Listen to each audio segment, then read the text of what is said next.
Jaya Radha Madhava Kunja Bihari.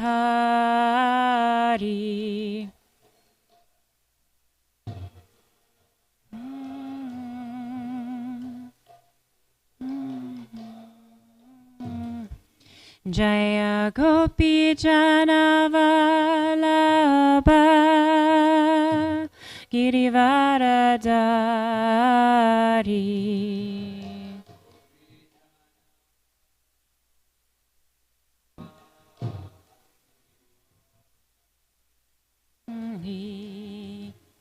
Yashoda Nandana Brajajana Ranjana.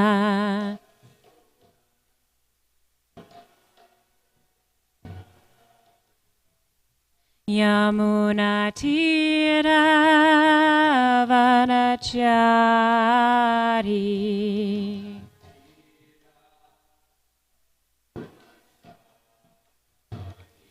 Jaya Radha Madhava Kunja Bihari.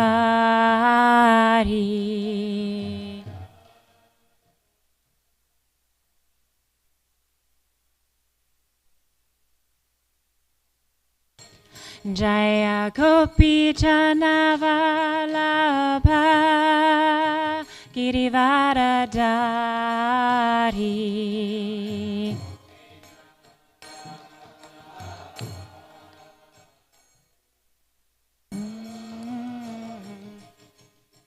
Yashoda Nandana Brajajana Ranjana.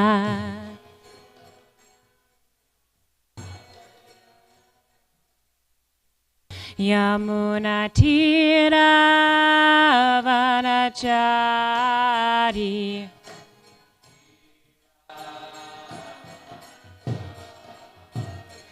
Hare Krishna, Hare Krishna, Krishna Krishna, Hare Hare, Hare Rama, Hare Rama, Rama Rama, Hare Hare.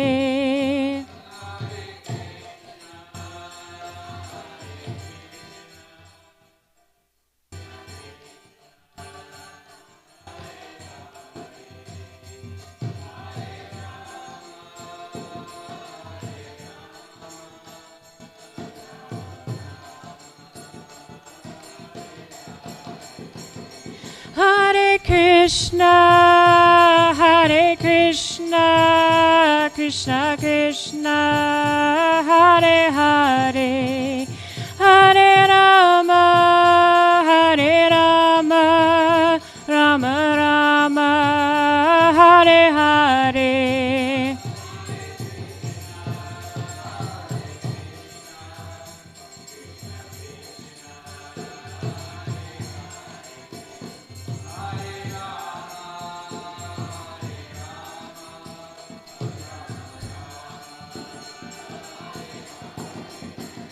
Jaya Radha Kala Chanji Radha Kala Chanji Radhe.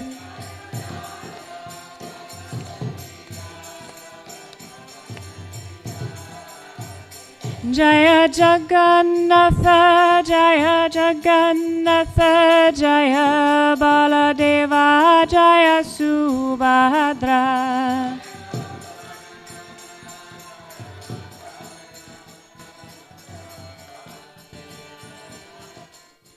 Jaya Jaya Prabhupada, Prabhupada, Prabhupada, Jaya Jaya Prabhupada.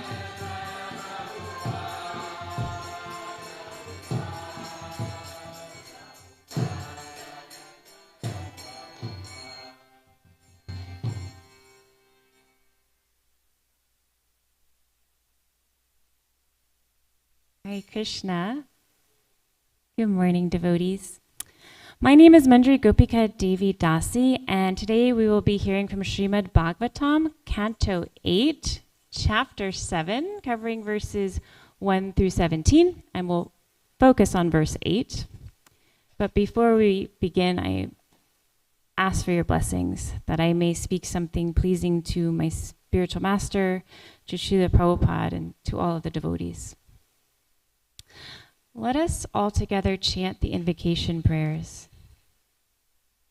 Narayanam namaskritya naram chaiva narottamam devim sarvasvatim vyasyam tato jayamudiraet nashtaprayesha bhadreshu nityam bhagavata sevaya bhagavati uttama shloke bhaktir bhavati naishtiki.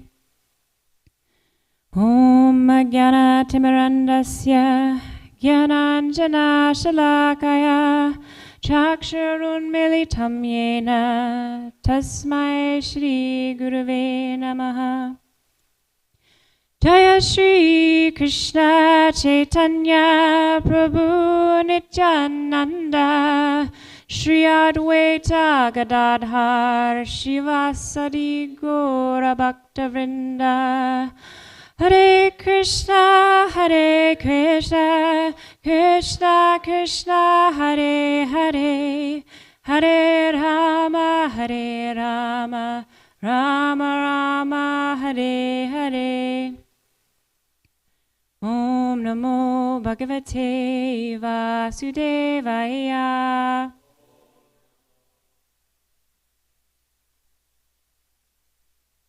Om Namo Bhagavate Vasudevaya.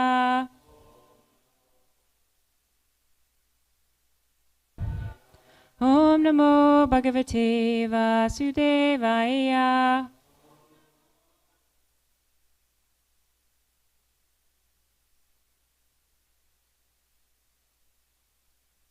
All right.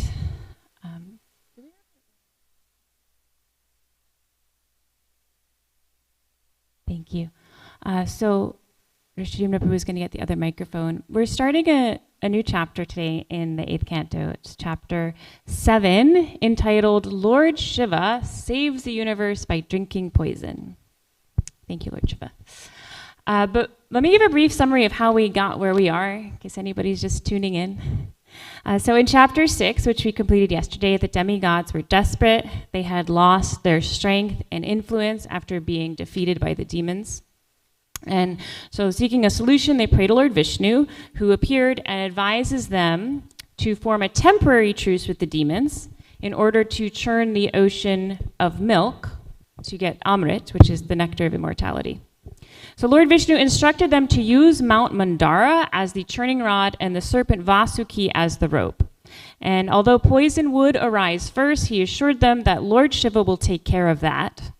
And Lord Vishnu also warned them not to become distracted by any opulences that emerge and not to be disturbed by setbacks. Following his guidance, the demigods and the demons took Mount Mandara to the ocean where the churning began.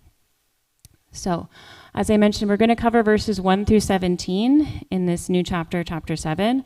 But in the interest of time, we're not going to read all 17. Instead, let's just read 1 through 11, and then I'll summarize the final verses. So we can take turns with that, starting with verse 1 and ending at verse 11.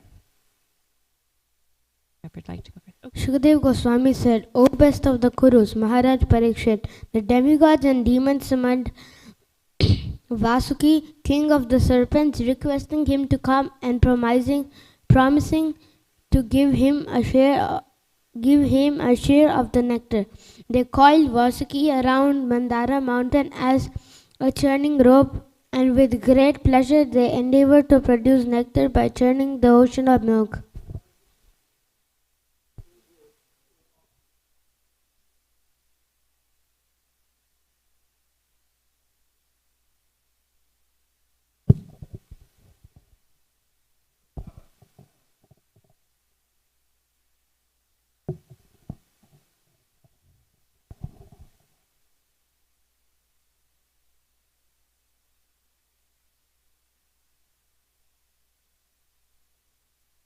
So that was a teaser for the next class, but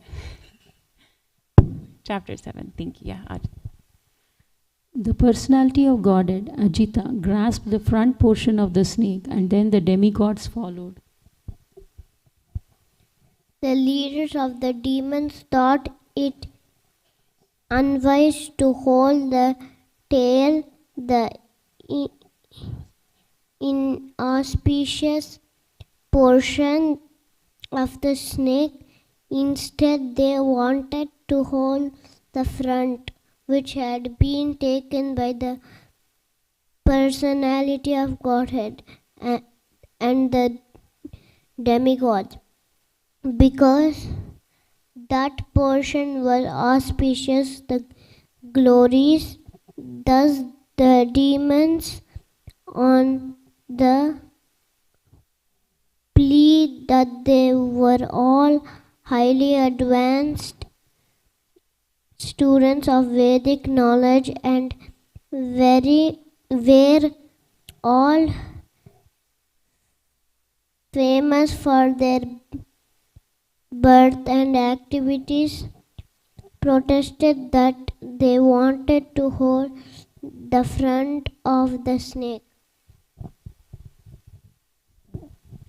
Text 4. Thus the demons remained silent, opposing the desire of the demigods. Seeing the demons and understanding their motive, the personality of Godhead smiled. Without discussion, he immediately accepted their proposal by grasping the tail of the snake, and the demigods followed him.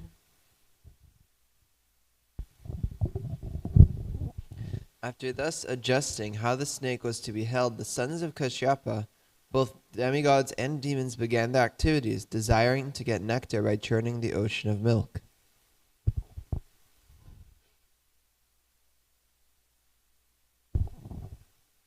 Text 6. O son of Pandu dynasty, when Mandara mountain was thus being used as a churning rod in the ocean of milk, it had no support, and therefore, although held by the strong hands of the demigods and demons, it sank into the water.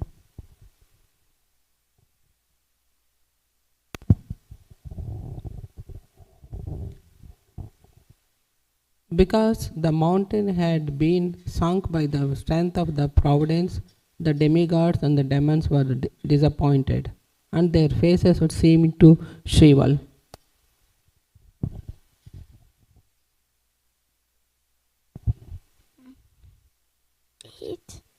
Seeing the situation that had been created by the will of the Supreme, the ultimately powerful Lord, whose determination is infallible, took the wonderful shape of a tortoise, entered the water, and lifted the great Mandara mountain. Text 9. When the demigods and demons saw that Mandara mountain had been lifted, they were enlivened and encouraged to begin churning again. The mountain rested on the back of the great tortoise, which extended for 800,000 miles like a large island.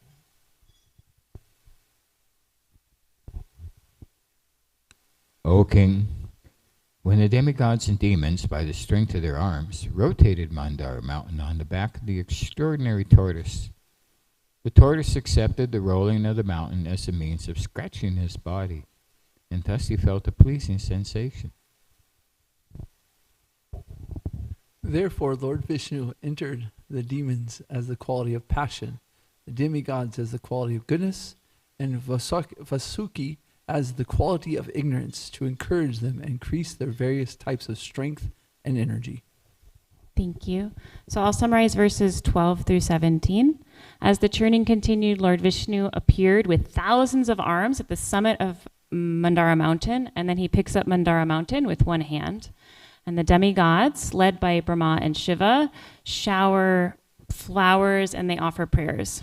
Then both the demigods and the demons churned with great force, disturbing all the aquatic creatures in the ocean. But Vasuki's fiery breath began to scorch the demons and darken the demigods' faces. To relieve them, the Lord sent cooling rain and breezes. But still no nectar came. So the Lord personally began churning the ocean. Taking hold of Vasuki himself, he churned with powerful arms, radiating beauty, strength, and divine grace. Let us go to text 8, which is our focus verse for today.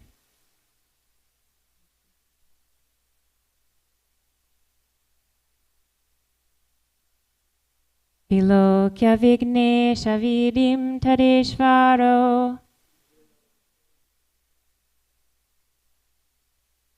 Duranta Viravitabi Sandhi Duranta Viravitabi Sandhi Kritvava Pukacha Pamadbhuta Mahat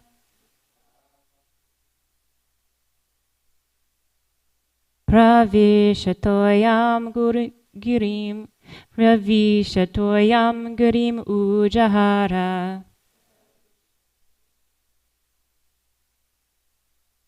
Please chant.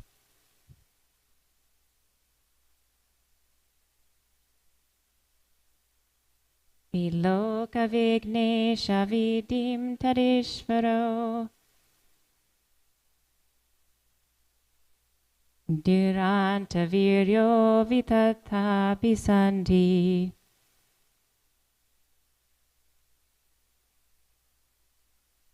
Kritvava Pukacha Pamadbhuta Mahat Pravishatoyam Garim Ujahara.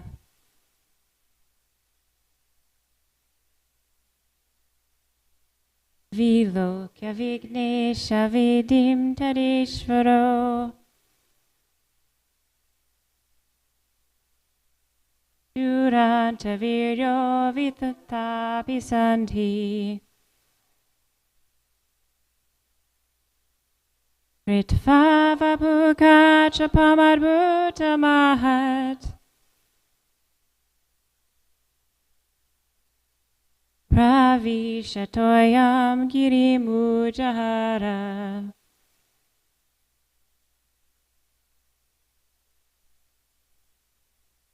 Viloka Vignesha Vidim Tadeshvaro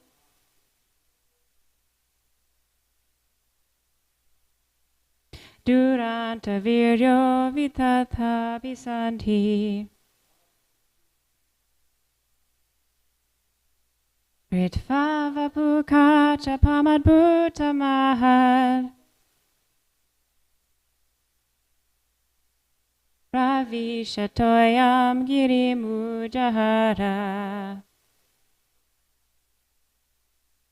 Vilokya Vignesha Vidim Tadeshvaro Duranta Viryo Vitatapi Sandhi Ritvava Pukacha Pamadbhuta Mahat Pravishatoyam Garim Ujahara. Viloka Vignesha Vidim Tadeshvaro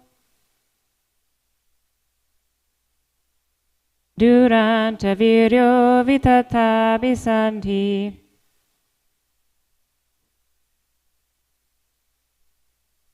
Ritvava Pukacha Pamadbhuta Mahat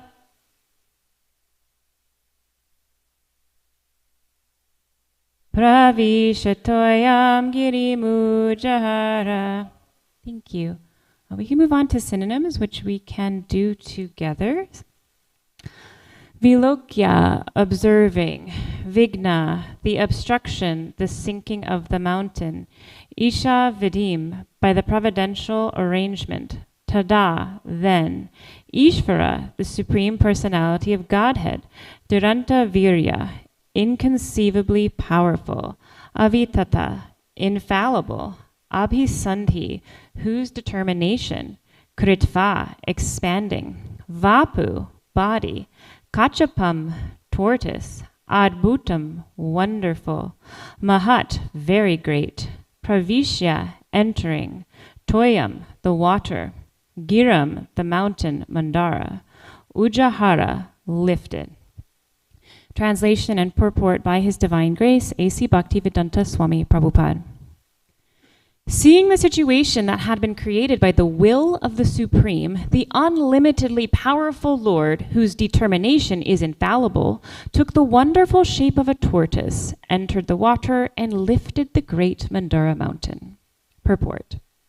Here is evidence that the Supreme Personality of Godhead is the supreme controller of everything. As we have previously described, there are two classes of men, the demons and the demigods, but neither of them are supremely powerful.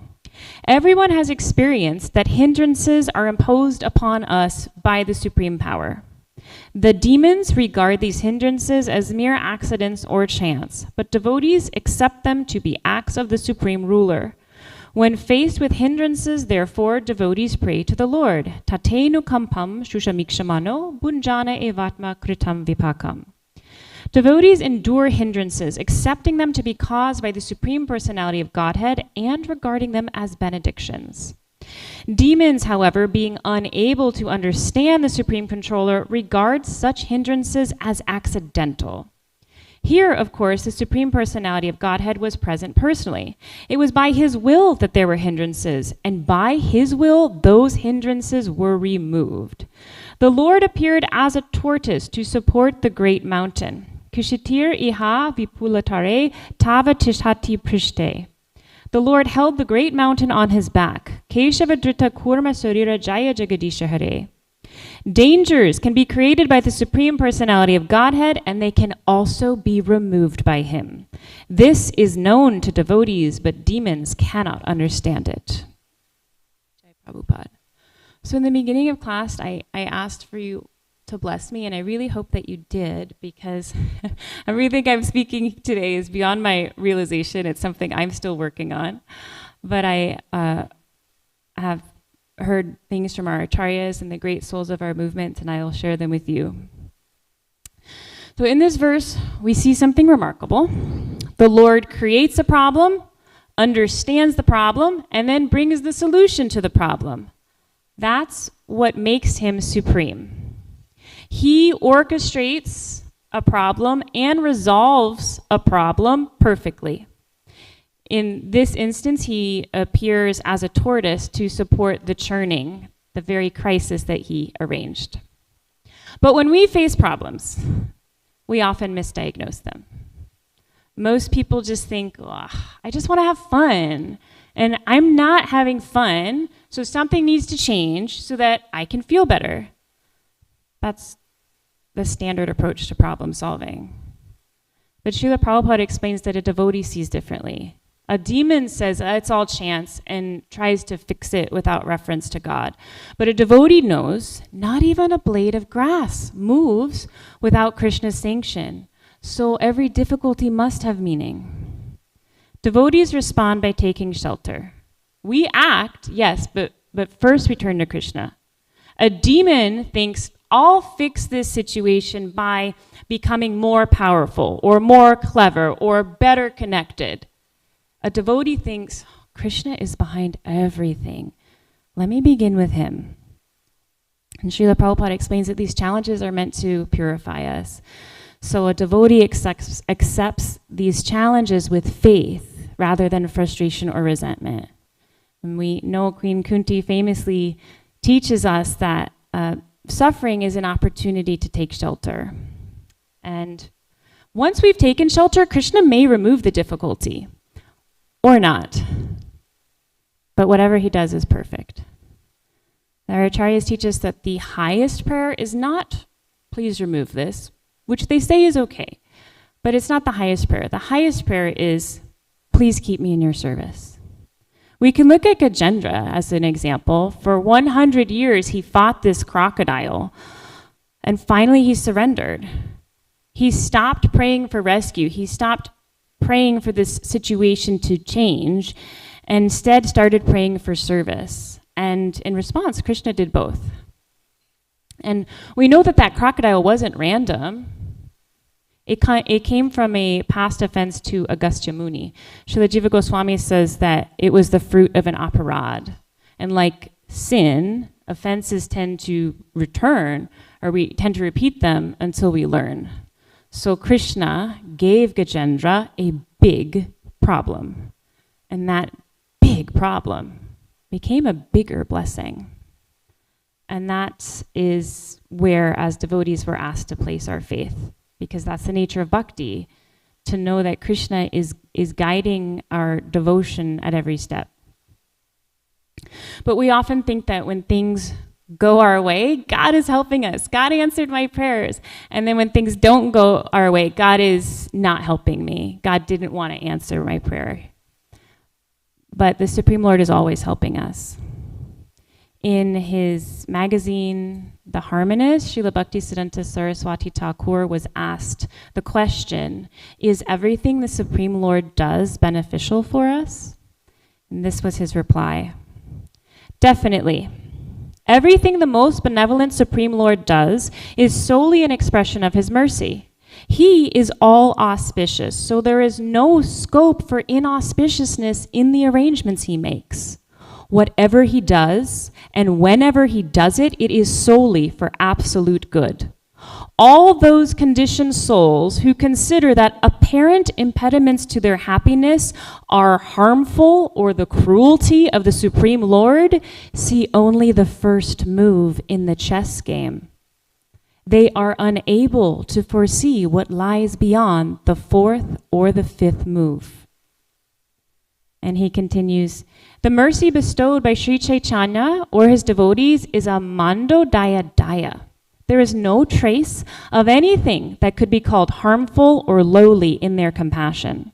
When bitter medicine is given to a patient, he calls the doctor a merciless, cruel person. But when the person is relieved of the disease, he realizes how compassionate the doctor was to give him the bitter medicine. I'd like to share a story. I met a devotee. He's a very sincere devotee. And he told me about a very seminal event in his life. So he grew up in India, and he said he had a very happy childhood, loving parents, couple of siblings. He grew up in a Vaishnava family. They worshipped Vishnu as supreme, but he said he also dabbled a little bit in some demigod worship, because that was really common in his area. But from a young age, he shared a deep, special connection with his father. His father was his hero, his person. He was always trying to take care of him, always trying to make his father proud. He was utterly devoted to his dad. And at the age of 19, this young man, he began observing a vrata, a kind of fast and devotional vow, dedicated to Lord Ganesh, praying specifically that his father would be granted a long and healthy life. I don't remember how long the vrata was, but it was a multi-day observance where he was fasting from food and water, offering prayers, and he was doing it entirely for his father. One day during that vrata, his father went to work, where he had a heart attack. He was rushed to the hospital, where he suffered a second heart attack and passed away. The family never got to say goodbye. The shock of that loss was devastating to him. The person he loved most in the world, the very person he was praying for every day, had died. And he was consumed by grief. He felt betrayed. That vrata he had performing to Lord Ganesh, it seemed empty and cruel. He was in so much pain, he said he no longer saw a point in living. He wanted to die. Thankfully, his older brother convinced him not to take his life, and the older brother consulted the family priest, and the family priest advised them to read the Garuda Purana, which is a scripture that describes in detail the soul's journey after death. And in those pages, for the first time, he encountered philosophy. Until then, everything he knew of religion was ritual. But the Garuda Purana gave him a framework, an understanding of the soul, of karma, of divine justice. And he told me another thing. When he saw his father's body, something struck him. He realized the person he loved was right there, but was also gone. The animating thing that had made his father was no longer there. It was the first time that he really saw the difference between the soul and the body. A few years later, he came across Bhagavad Gita as it is. He read it cover to cover. and everything crystallized. Krishna's teachings confirmed what he had come to understand, that the soul is eternal, that we are not this body, that real shelter is not in demigods or rituals, but in Krishna alone. And from there, everything shifted. He sought out a bona fide spiritual master. He took initiation. He even spent time in the ashram. And today, he's been a member of ISKCON for almost 30 years. So how do we look at this? On the surface, what happened was heartbreaking. A devoted son separated from the person he loved most suddenly, tragically. Seems cruel and it seems very unfair. But from another perspective, we can see Krishna's hand. Would he have become a devotee in this lifetime without that loss?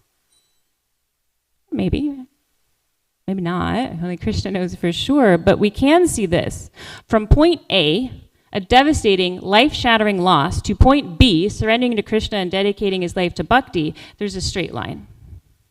And it's a line that's drawn by the Lord's mercy, not in the way we expect it, but in the way we most need it. And this story shows us something essential, that when life breaks our hearts, Krishna may be drawing a straight line toward our real shelter. But unless we're hearing from Shastra and senior devotees, we might miss it. We might think Krishna has failed us, when in fact he's guiding us. And that is why hearing regularly is so important. A couple of weeks ago, His Grace Raj Bihari Prabhu was here, and he hosted a japa workshop. And he said something that really stayed with me. He said, many devotees get stuck at a superficial level of bhakti. He called it bhakti consolation prizes. Because you get beautiful darshan, you enjoy lively kirtan, you go to Sunday feast and have fun with your friends. But if that's all we're aiming for, if ISKCON becomes just our social life, then there's a real danger that we'll drift away when things get difficult. And that's why we need to hear from Shastra every day. He said to remember what our real problems are.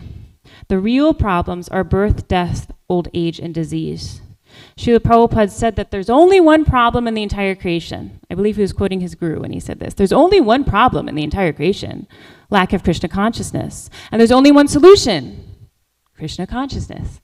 Every other problem is just a reflection of our real problem, that we've forgotten our relationship with God. And also, when we read about the lives of great devotees like Prahlad Maharaj, Bhishma Dev, Gajendra, the Avanti Brahmin, the Pandavas, we start to see how Krishna works, how what looks like suffering becomes the stage for glorification. Let's look at just a few of the things the Pandavas endured. We could do a whole class on them. I wish we could. Well, someone more qualified would have to speak it, but let's just look at a few things the Pandavas endured. 13 years in exile, Draupadi's public humiliation, a brutal war that devastated both sides, the murder of their sons. Is anything more painful for a human being than the murder of their child? Even with Krishna by their side, the Pandavas suffered. And Bhishma Dev himself marvels at this in the first canto. He says, how can there be reverses in the presence of King Yudhisthira, the son of the demigod controlling religion? Bhima, the great fighter with a club, the great bowman Arjuna with his mighty weapon Gandiva, and above all, the Lord, the direct well-wisher of the Pandavas? Truly no one can know the plan of the Lord. Even though great philosophers inquire exhaustively, they are bewildered. But every difficulty of the Pandavas had a divine purpose. Draupadi's helplessness became the occasion for Krishna's personal intervention. During their forest exile, Arjuna gained divine weapons. Bhima received blessings from Hanuman. And during the battle itself, Krishna drove Arjuna's chariot. The Bhagavad Gita was spoken on their battlefield. Their suffering became the backdrop for Krishna's most intimate teachings. Krishna's promise to the Pandavas was never a pain-free life. It was spiritual protection and his eternal presence. We think happiness means comfort and ease, But Krishna sees happiness as consciousness. Sometimes he removes things to give us consciousness. In the 10th canto, he famously says, "When I especially favor someone, I gradually take away their wealth. Their family and friends reject them, and they suffer distress after distress." In that purport, Srila Prabhupada explains that such distress increases the devotee's devotion, making them fit to return home back to Godhead. So this is what His Grace Vraj Hari Prabhu warned us about in the Japa workshop. If we mistake comfort for progress and pain for punishment, we miss the deeper mercy. But through Shastra and Sadhu and Guru, we can begin to see obstacles and suffering as a doorway to Krishna. But to trust that, we need regular hearing. Without it, we misread the moves. Krishna is the supreme chess master. What looks like a loss may be setting up for a winning endgame. Just look at Srila Prabhupada. He faced so many obstacles. Years of effort in India to get only one disciple. Failed businesses, working during the day and then at night translating the Bhagavad Gita, only for one day that manuscript to be stolen. All his work gone. An unsupportive family in both business and spiritual life. Then at 69, with nothing, he sailed to New York where he knew no one. He suffered heart attacks, robbery, lived in poverty. So many obstacles. But from that total dependence, he launched a movement that changed the world. And his obstacles became our gateway. Our acharyas explain that Krishna's will is achintya, inconceivable, like Bhishma Dev has said. The Brahma Samhita says each of Krishna's limbs can perform the function of all the others. He can see with his ears, he can taste with his eyes. His body is fully spiritual and beyond material logic. So what to speak of his will? His Holiness Radha Swami says, we see through the lens of one lifetime. Krishna sees through the lens of eternity. We say, let's enjoy now. Well, tomorrow isn't promised. But Krishna says, you are eternal. Why chase fleeting comforts that leave you entangled? So Krishna sometimes allows or arranges obstacles. And when he protects his devotee, which he always does, it may not look how we expect. But it is always perfect. Because Krishna, in the Bhagavad Gita, he says, I will always protect my devotee. And His Holiness Radha Swami says about that verse, he explains, when Krishna says, I will always protect my devotee, that is Krishna's word. And his word is the absolute truth. It is infallible. How he protects, you cannot understand. You can only understand that he does. So please pray for me that I can realize this. Let's pray for each other, that we can continue hearing and be in the association of devotees and be able to place our faith in the obstacles that Krishna gives us. Hare Krishna.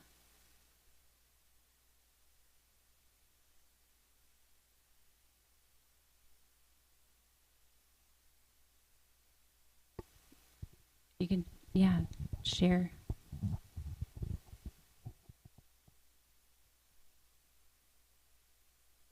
Hare Krishna, Manjari, Gopika. Very well. Thank you for a nice class. So we were, as you were emphasizing that Krishna protects his devotees, recognizing that we all, maybe some of us have certain tendencies that could be a little demoniac. When we go through difficulty, even in those situations, is it safe to assume that any difficulty that anyone gets, maybe a devotee or a person with demonic tendencies, Krishna's reason is to help them come closer to him. So even if we may not be his devotees, if we're getting difficulty, as long as we take shelter, we're making progress towards him. Yeah, in the Bhagavatam, in one of the purports, it is explained. It's a little the intricacies of karma and Krishna's mercy are a little bit difficult to disentangle. But basically what I read in the Bhagavatam is that once, everything is karma, but unless you're a devotee, once you surrender to Krishna, then Krishna begins to override parts of that karma, and everything is Krishna's mercy. That's the simplest way I can understand it, because I had that question as well. So this is what the acharyas explain. Right? The whole world is governed by these material laws, modes of material nature, and intricate laws of karma that we can't really understand. But again, once a person takes shelter of Krishna, actually what starts happening to you is all Krishna's mercy, because he begins to intervene in it. Sure.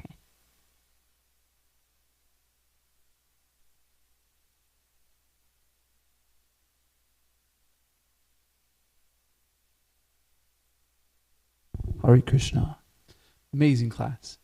I so needed to hear this. Me too. I'm going to tell myself this class every day.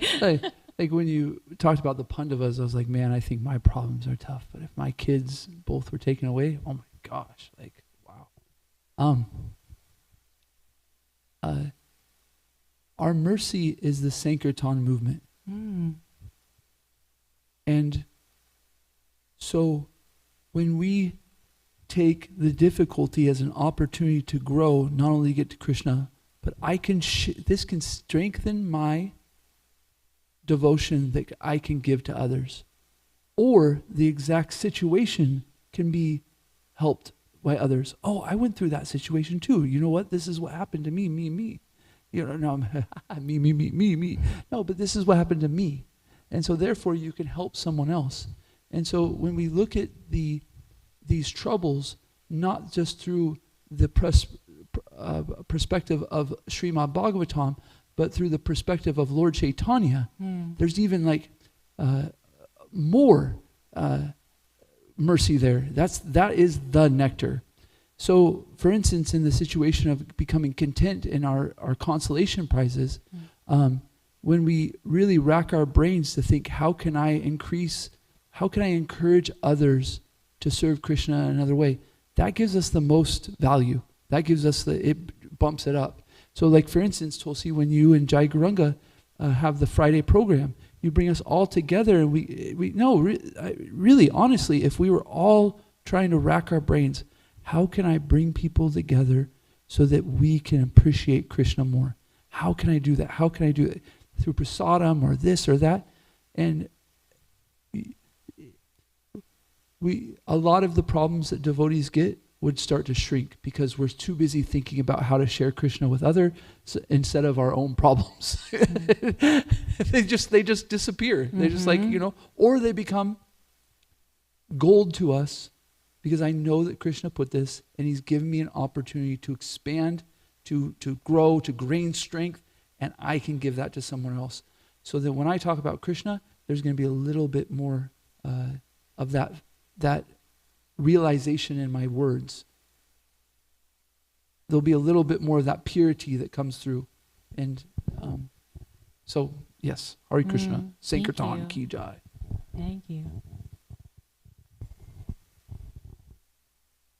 It's mentioned here that Ajita is the personality of Godhead. And we've also heard that Prithu Maharaj was the personality of Godhead. Rishabhadev was the personality of Godhead. So all these,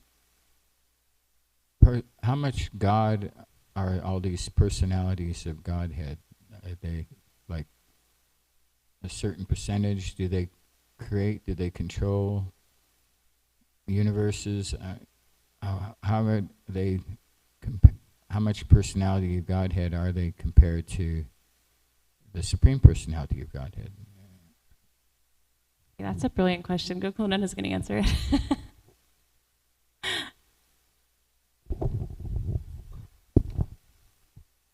Perfect question. I also appreciate Mother Tulsi's question, but talking about his, there is this analogy given of the moon. The moon is always present in the sky. but the manifestation of the moonlight varies always. So similarly, all these incarnations, they are equally potent, but there is one particular portion related to that particular mission is manifested by the Lord. That is my understanding.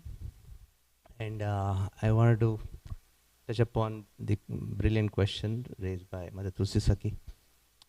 So I was just thinking, Krishna is Sarvasya Prabhu. He is the source of everything that exists. He is Sarva Karana Karanam. He is the cause of all causes. So there is direct and there is indirect cause. Like material manifestation, he is directly not involved in the activities of this material cosmic manifestation.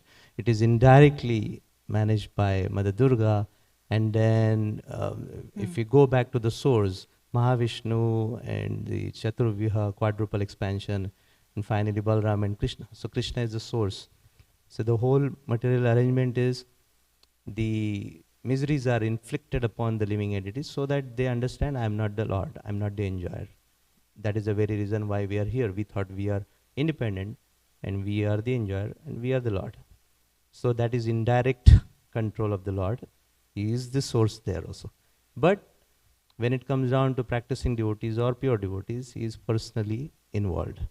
So practicing devotees, ye yatha mam prapadyante, to the degree we surrender, to that degree he will personally get involved and intervene. Like in that famous Akbar Birbal story, the Emperor Akbar, he didn't believe that how can the Lord, Allah, Almighty can personally come.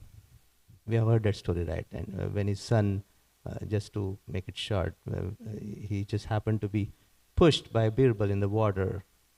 The emperor personally jumped into the water to save his son. So that is the example given by Prabhupada. So there is direct and indirect control. That is my understanding. Hare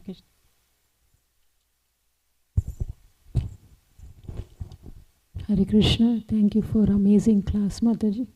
I didn't even realize how time went by. I was surprised to see it was 8:17. Your class was very absorbing. I always have take-home lessons from your class. My take-home lesson from today's class was when you're telling about the introduction, when you're briefing the previous chapters, you were telling that Vishnu says to demigods like not to be distracted by the opulence or setbacks, keep your focus on the goal. I felt like that's a take-home lesson for me, like in my devotional life when I progress, I shouldn't get distracted with any opulence or setbacks Krishna puts in front of me. Actually, I have a question on behalf of Nainanvita. She wants to ask a question. Okay. So our question is, Vishnu is very powerful. Why did he send demigods to go and talk to demons to churn the ocean? He's so powerful, he could have done it himself. It's a really nice question. And I think the answer is, of course my answer is going to be too simple and someone else can elaborate. How about that? But what does Krishna prefer, Nayananvita? Does he prefer that you glorify him or you glorify his devotees? What can you say it again? Devotees. Devotees, yeah. And the name of this chapter, do you remember the name of this chapter that we just started? It's entitled, Lord Shiva Saves the Universe by Drinking Poison. Now you are correct. Krishna could definitely save the universe. He's the supreme controller. He could do anything. But who does he choose to save the universe? In this way, Lord Shiva. And who's the topmost devotee? Lord Shiva. Yeah, he's the best Vaishnava. So my understanding is that Lord Krishna loves to give us service that brings us closer to him. And he loves to hear his devotees glorified. So he engages in these leelas to do those things. And Gokulananda Prabhu is now going to elaborate on that.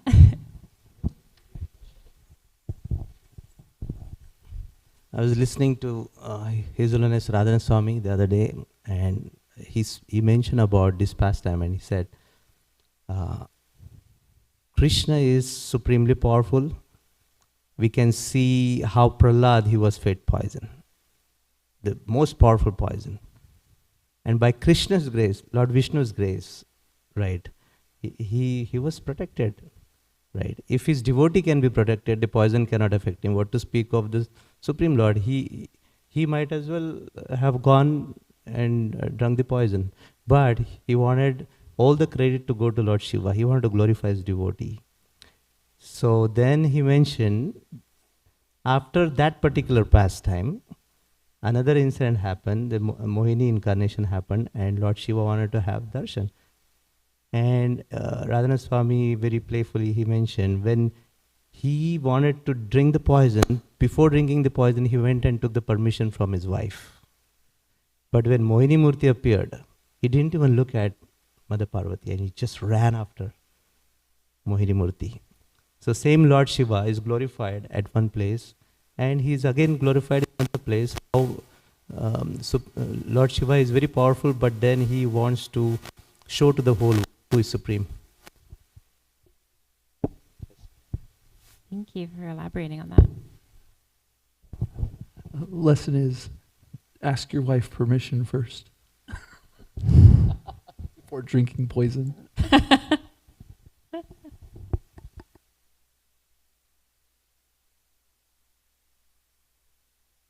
Anyone else have any reflections or questions, realizations, corrections?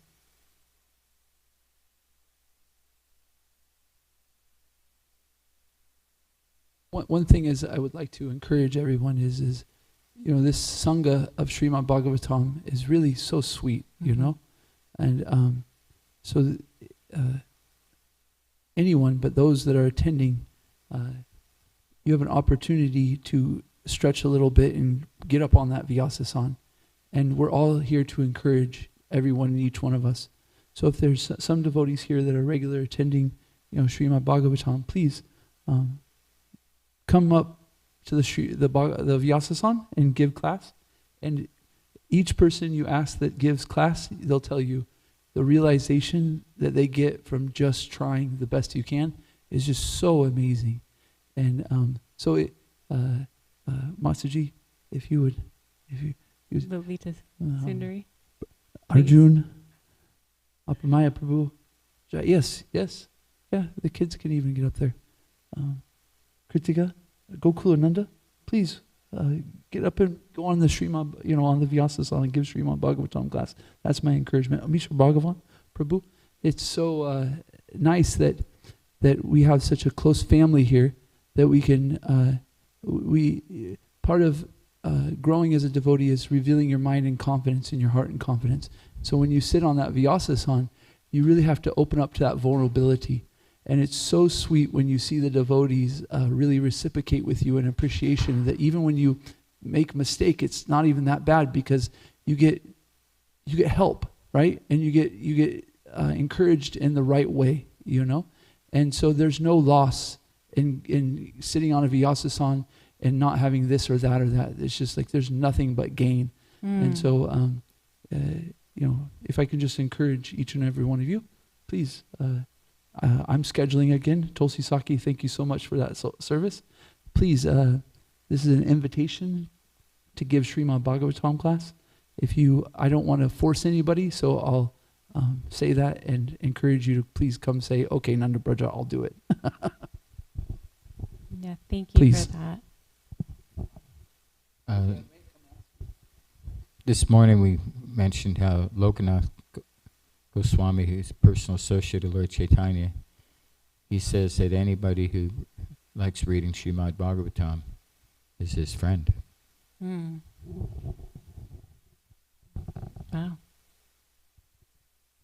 Yeah, and what I have learned in doing this service, so when Nanda Braj Prabhu asked me to do this, I think it was like almost 2 years ago, I had never done anything like this before, and I was absolutely terrified. I mean, it's never not nerve-wracking, but I mean, really, I think I felt I was going to faint, or it's one of those things where you keep hoping like maybe you'll get sick and you won't have to do it. But anyway, but my realization is that it's so helpful for your sadhana because you can't give class on Srimad Bhagavatam without listening. So it forces you into this habit of listening all the time, and if you are listening, to listen more, so that when you have the service of giving class, that you have connections that can be made and to share it. But also to Nanabridge Prabhu's point is, I find this so special because we get to hear from each other too, reflections and questions and realizations. And it's just very, very sweet. And it helps you just feel connected to community. And that's also an important part of your sadhana. Distributor Prabhu, were you going to say something? It's okay if not. You look like you had something forming. Okay.